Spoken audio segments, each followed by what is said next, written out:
as you can see, I made it home, and my scarves did come. They're not really what I wanted. I really wanted silk, soft scarves. These are nylon. It's really stiff. I'll make it work, but it's not what I was looking for. Anyway, here's what they gave me, as well as patient responsibilities, patient rights and responsibilities, and they gave me another thing as to where to park and where to go the day of. And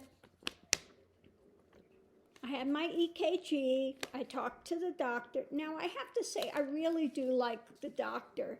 He's very sweet, very competent, and, you know, goes over things very thoroughly.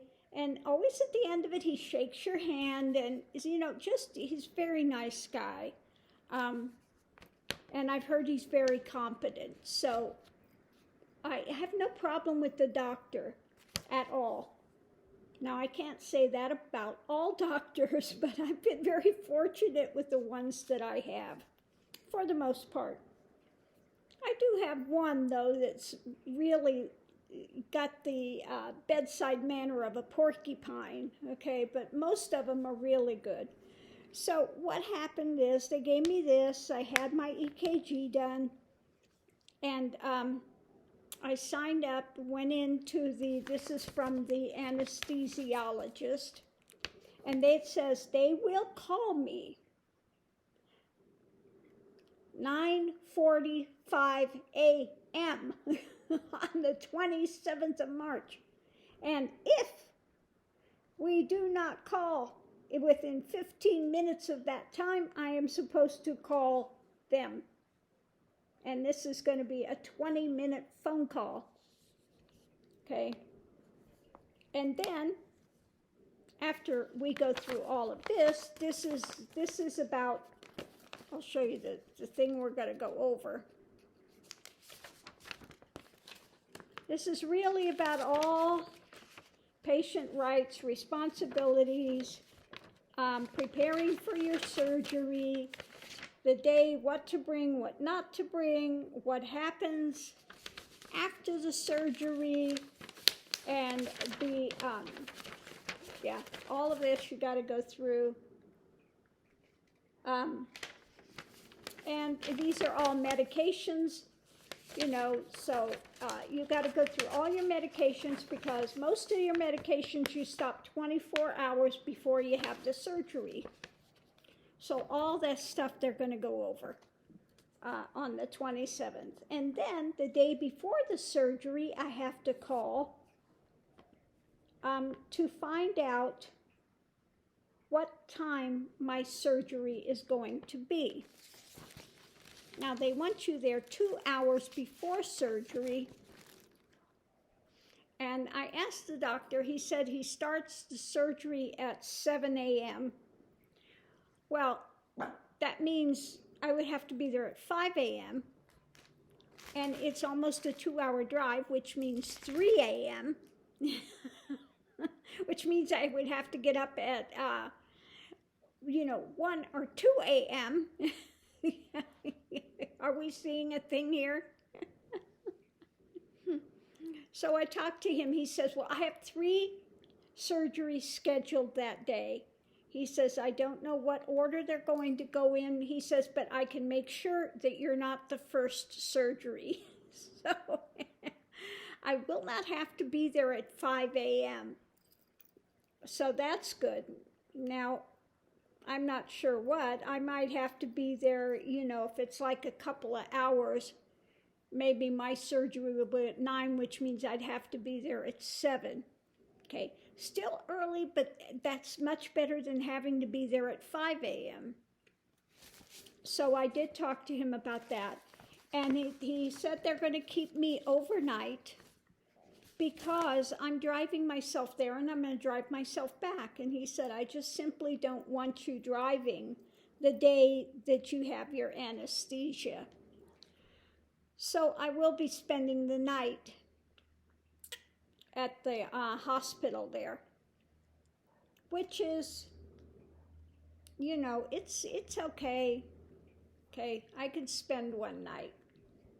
He said he's going to try to do, but he reserves the right if he has to put in a drain, that he reserves the right to do that. And of course, if you're having a fluid buildup, he'd have to do that. So, of course, you know, that makes sense.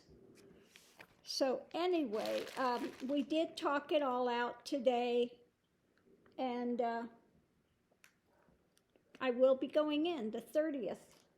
It will be done. But that's on a Thursday. I get out Friday, and so we'll see about Saturday if I'm going to be able to do the Hogali. Now, I've been reading, you know, a lot of people, I've been watching YouTubes of people that have had it, and they said that, you know, and I did talk to the doctor, they can bruise your vocal cords and everything, and then you've got, you know, intubated,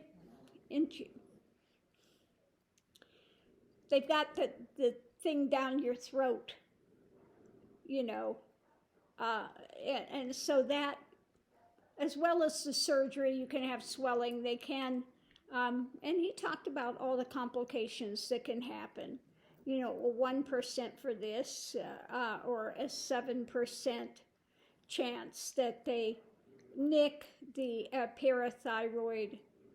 And so, you know, we go over all the possible complications and things. But anyway, the thing that I read with most people say that for a number of days afterwards, talking, it's like having a really, really bad sore throat, like strep throat or something is what it feels like. So, not fun. So we'll see how I am doing. Sometimes your voice goes, if your vocal cords get bruised, which is a possibility, again, you may have some difficulty speaking. What? You did, oh, did you give me a kiss on the nose? You actually licked my nose today? You gave me a big kiss? Oh my goodness, that was the first time I got a big tongue kiss there. Yeah, that was a big, you must have missed me today, huh? Did you miss me today? Now, while I'm in the hospital, Ronaldo is flying in, but I'm not going to have him take me to the hospital and wait there for me. You know, you have to get there 2 hours early. It's a 3-hour surgery, and then another couple hours. Be there all day. That's ridiculous.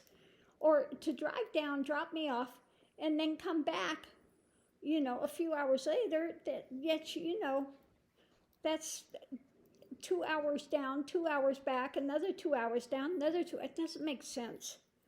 So he's just going to sit here and watch the puppies, spend the day with the puppies and do the yard work and stuff like that while I'm in the hospital, which I think is easy. So for people that are worried that I'm actually driving myself back and everything, no biggie. You know, I drove myself to the hospital both times when I was in labor. How many women do you know drive themselves to the hospital while they're in labor? Yeah. I was 3 hours after I started labor going to the hospital. Why so long? Because I had to go take care of my pets first. Look at that. My doctor's like, are you kidding me? Who does that? Me.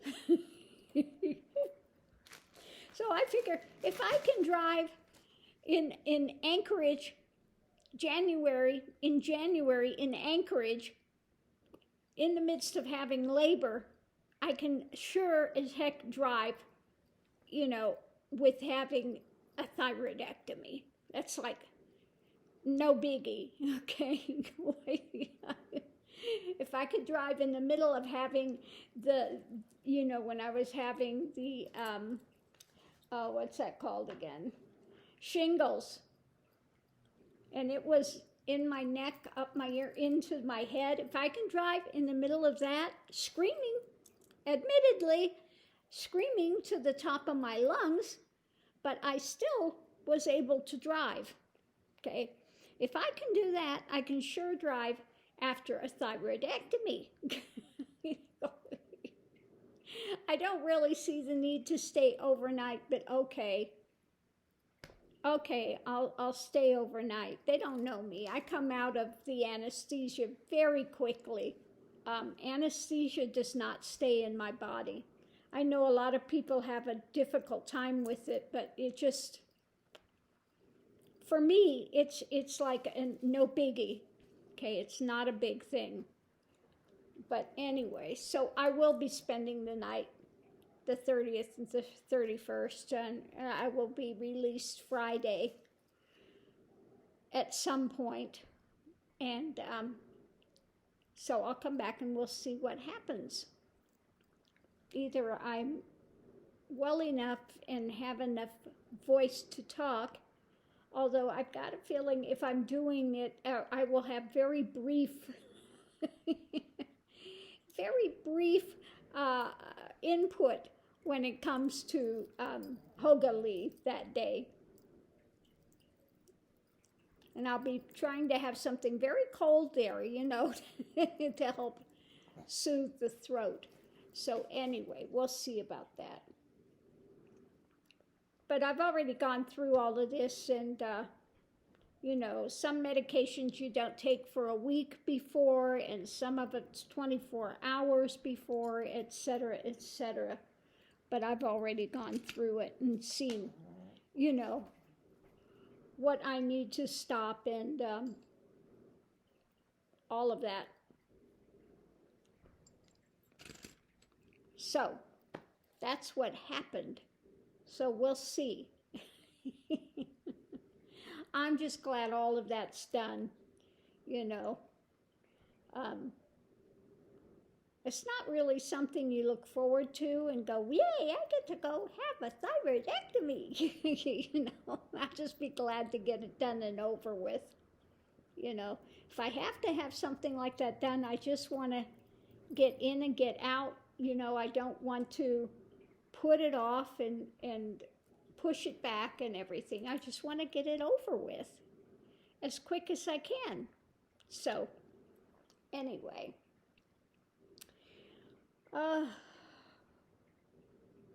So I'm back. I'm going to cut this off now. I'm going to grab something to eat and just kind of chillax here for a while because it was kind of a hectic day today. And I'll see you online.